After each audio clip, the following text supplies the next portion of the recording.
আলামিন বললেন, তোমাদের সম্মুখে যখন কোরআনটারে তেলাওয়াত করা হয়, কান দুটারে খরগোশের মতো দাঁড় করাই দাও, পিপিলিকার মতো নিস্তব্ধতা পালন করো, মাছির মতো ব্যান ব্যান আর মাছ বাজারের মতো চিল্লাচাল্লি করলে হবে না।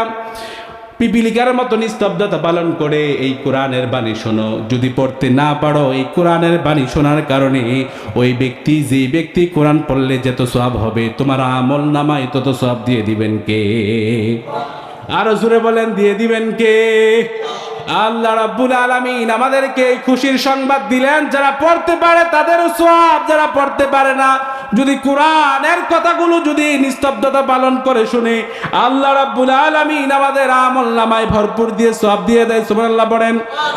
এরপরে আবার আমরা বললাম, ও নবী, আপনি আমাদেরকে জানান দিয়ে দেন, যারা পড়তে পারে, যারা বসে থাকে, বসে বসে কোরআন শুনে, তাদের সমাজের ভিতরে, দেশের ভিতরে আল্লাহর কাছে মর্যাদা কেমন? আল্লাহ রাব্বুল আলামিনের নবী ডেকে বললেন, খায়রুকুম মান তাআল্লামাল কুরআনা ওয়া আল্লামাহু।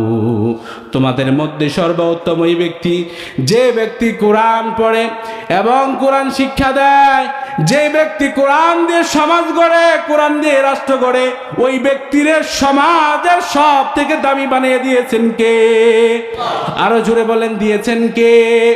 আল্লাহ রাব্বুল আলামিন দামি বানিয়ে দিয়েছে। মানুষ যদি তার টাইনা নিচেও নামায়, আল্লাহর কাছে ওই ব্যক্তিগুলো দামি। কথা কোন ঠিক কিনা?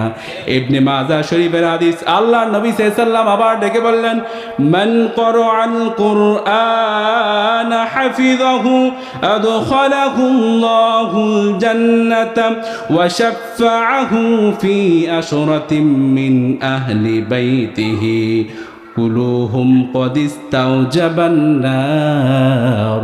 রব্বুল আলামিন